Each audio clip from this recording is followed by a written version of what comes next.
சென்னை கொளத்தூர் சட்டமன்ற தொகுதியில் மேற்கொள்ளப்பட்டு வரும் திட்டப் பணிகளை முதலமைச்சர் மு.க.ஸ்டாலின் பார்வையிட்டு ஆய்வு செய்து வருகிறார். அதன் நேரடி காட்சிகளை இப்போது பார்க்கலாம்.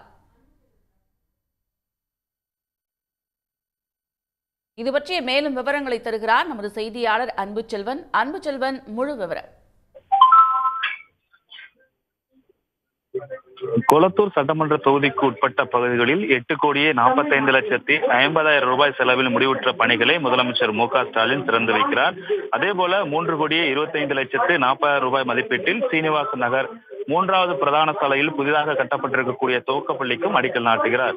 இதனைத் தொடர்ந்து கணேஷ் நகரில் அமைக்கப்பட்டு வரக்கூடிய 230/33 கிலோவாட் வணிம காப்பு துணை மின் நிலையம் மற்றும் வீனஸ் நகரில் அமைக்கப்பட்டிருக்கக்கூடிய கழிவுநீர் வெளியேற்று நிலையத்தின் செயல்பாடுகள், சென்னை பெருநகர வளர்ச்சி குழுமத்தின் சார்பில் கட்டப்பட்டு வரக்கூடிய நவீன சந்தை, தனியாசலம் சாலையில் கால்வாயினை அகலப்படுத்தும் பணிகள் போன்றவற்றையும் ஆய்வு மேற்கொள்கிறார். இதைத் தொடர்ந்து பெரியார் நகர் அரசு புறநகர் மருத்துவமனையில் கூடுதல் கட்டுமான பணிகள் என மொத்தம் 3,16,00,000 ரூபாய் செலவீட்டில் மதிப்பீட்டிலான பணிகளை முதலமைச்சர் மு.க.ஸ்டாலின் கொளத்தூர் தொகுதிக்குட்பட்ட பகுதியில் ஆய்வு மேற்கொண்டிருக்கிறார். அதில் முதலாவதாக தற்போது வீனஸ் நகர் பகுதியில் இருக்கக்கூடிய வீனஸ் நகரில் தமிழ்நாடு மின்சார மற்றும் மின் பகிர்மான கழகத்தின் மூலம் கட்டப்பட்டு வரக்கூடிய துணை மின் நிலையம் மற்றும் பெருநகர குடிநீர் வழங்கல் மற்றும் கழிவுநீர் அகற்று வாரியத்தின் வெளியீட்டு நிலையத்தை ஆகியவற்றை ஆய்வு மேற்கொண்டிருக்கிறார். முதலாவதாக மின்சார வாரியத்தினுடைய பகுதியை ஆய்வு மேற்கொண்டதற்கு பின்பு பெருநகரத்தினுடைய கழிவுநீர் அகற்றும் வாரியத்தினுடைய பணிகளை ஆய்வு செய்வதற்காக முதலமைச்சர் மு.க.ஸ்டாலின் சென்று கொண்டிருக்கிறார். இதைத் தொடர்ந்தான் பள்ளி சாலை, அதைத் தொடர்ந்து நேர்மை நகர், தனியாசலம் கால்வாய், பெரியார் நகர் புறநகர் மருத்துவமனை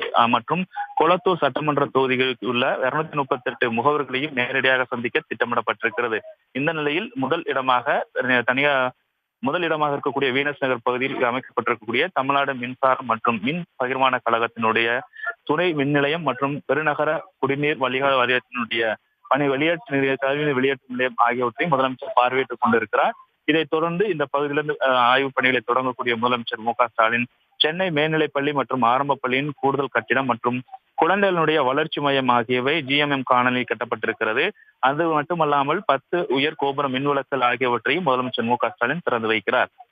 கொளத்தூர் சட்டமன்ற உறுப்பினர் மேம்பாட்டு நிதியிலிருந்து சீனிவாச நகர் 3வது பிரதான சாலையில் புதிய துவக்க பள்ளிக்கான அடிக்கல் நாட்டு விழாவும் இதைத் தொடர்ந்து நடைபெற இருக்கிறது.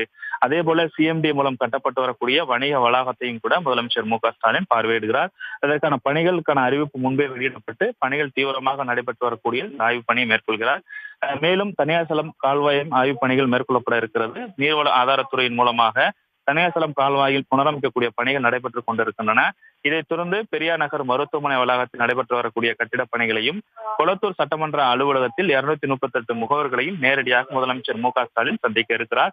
தொடர்ந்து இதற்கு முன்பாகவே முதலமைச்சர் மு.க.ஸ்டாலின் கொளத்தூர் சட்டமன்ற தொகுதிகளில் ஆய்வு பணிகளை மேற்கொண்டு வரக்கூடியவர். அதனைத் தொடர்ந்து தற்போதும் இந்த பணிகளை மேற்கொள்வதற்கு வந்திருக்கிறார். தற்போது வீனஸ் நகர் பகுதியில் இருந்து கொண்டிருக்கிறார். இதைத் தொடர்ந்து நாம் சொன்னது போன்ற மற்ற பகுதிகளில் அடிக்கல் நாட்டு விழா உட்பட பல்வேறு நிகழ்வுகளில் முதலமைச்சர் மு.க.ஸ்டாலின் பங்கேற்கிறார். விரிவான தகவல்களுக்கு நன்றி அன்புச்செல்வன். சன் நியூஸ் வாட்ஸ்அப் சேனலை ஃபாலோ செய்யுங்கள். QR கோடை ஸ்கேன் செய்து சன் நியூஸோடு இணைந்திருங்கள்.